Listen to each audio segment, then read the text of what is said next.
Welcome to Formation Fridays at the Church of Ascension in St. Agnes.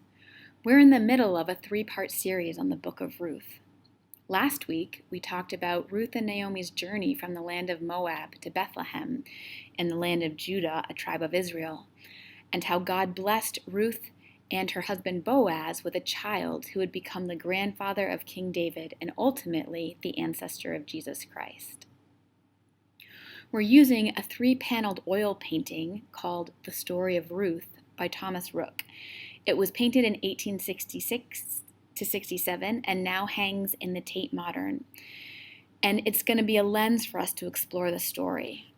So our second panel in the painting zooms in on the relationship between Ruth and Boaz. Looking at the painting, in the background, we see harvesters in a field of grain, gathering up and bundling sheaves. In the foreground, we see a young woman, Ruth, gathering on her own while an older man speaks to her. This is the artist's vision of how Boaz and Ruth meet. But to understand the dynamics of this scene, we need some background information. You'll remember from last week that this story takes place during the time of the Judges, who led Israel before they had a monarchy. The book of Judges, which is placed right before the book of Ruth in the Christian Old Testament, gives us more details about what life in Israel was like then. One of the more disturbing aspects of the book of Judges is the graphic violence against women which it chronicles. While there are examples of strong female figures like Deborah, who was a judge herself, and Jael, who killed one of Israel's enemies, there are also stories of one judge who sacrificed his virgin daughter as a burnt offering, and of a concubine who was raped and beaten to death by the men of the town of Gibeah. While this type of violence is not praised in the book at all, it was pretty clear that this was not a time when women were particularly safe in society. And during this time, poor people like Ruth and Naomi got their food through a practice called gleaning. They would follow along behind harvesters in a wealthy person's field and pick up all the leftover grain that harvesters missed. Harvesters were supposed to leave the extras for poor people according to the law, but not all did. Gleaning was hard work and often did not yield much food and could be dangerous for a single woman who did not have the protection of a man. When Ruth and Naomi arrived home in Bethlehem, Ruth offered to go out and glean food for them. It was their only option for survival, so Naomi agrees. On Ruth's first day, she ends up in the field of Boaz. Boaz shows up and asks his overseer who Ruth is, and finds out that she is the Moabite woman who came home with Naomi. He immediately goes to Ruth and tells her only to glean in his field and to stay close to his servant girls, and tells his harvesters not to harm her. He also gives her food to eat when the harvesters stop for lunch. When Ruth goes home that night, not only does she have a fair amount of grain, she also has leftover food from lunch.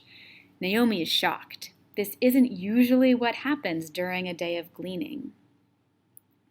But when Naomi hears that Ruth was working in Boaz's field, she realizes that he is one of their close relatives, also known as a kinsman redeemer, and starts to hatch a plan.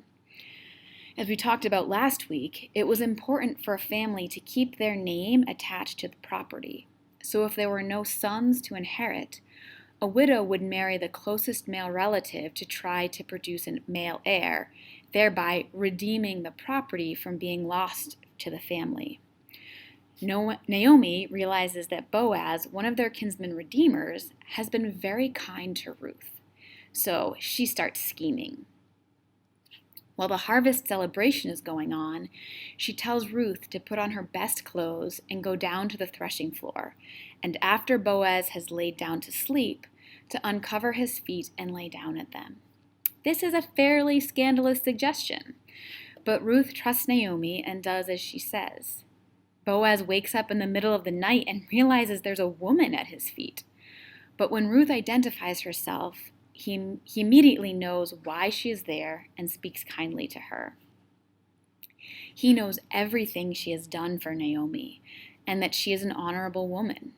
However, there is one kinsman who is a closer relative than he is, so he cannot agree to marry her then and there. The following day, he goes to the town gate and tells this other relative that Naomi is selling her husband's property. The relative agrees to buy it. However, when he finds out that buying it obliges him to marry Ruth, he changes his mind, perhaps because she is a Moabitess. Boaz then agrees to redeem the property and marry Ruth, thereby becoming her kinsman redeemer. And as we learned last week, this results in the birth of their son, Obed, who will inherit the property. To the modern sensibility, this may seem odd. Is Boaz buying Ruth? Is she just a part of a commercial transaction? If the answer is yes, then this is problematic. However, I think that understanding the cultural context shows us that there is more going on here than that. I think one of the most beautiful things about this story is how it shows the care that Boaz gives to Naomi and Ruth. As widowed women, they have no protection in society. This is emphasized even more by the placement of the book of Ruth right after the book of Judges and its stories of violence against women. At best, Naomi and Ruth are facing a life of poverty unless someone steps in to help them. In addition, because of her Moabite origins, marrying Ruth is risky. The Israelites don't like Moabites. Will her children be shunned? We know the ending, that she ends up in the bloodline of King David, but they didn't. And yet Boaz takes the risk to protect them. Culturally, that means performing the commercial transaction of buying a field and marrying Ruth. But at the heart of this story is a protection for the poor and the helpless, a redemption of Ruth and Naomi from their difficulties. And this also looks forward to Jesus Christ's redemption of us from our sin through his life, death, and resurrection. Our God is a God who does everything he can to redeem the poor and the helpless. Next week, we'll take a deeper look at Ruth and Naomi's relationship. See you then.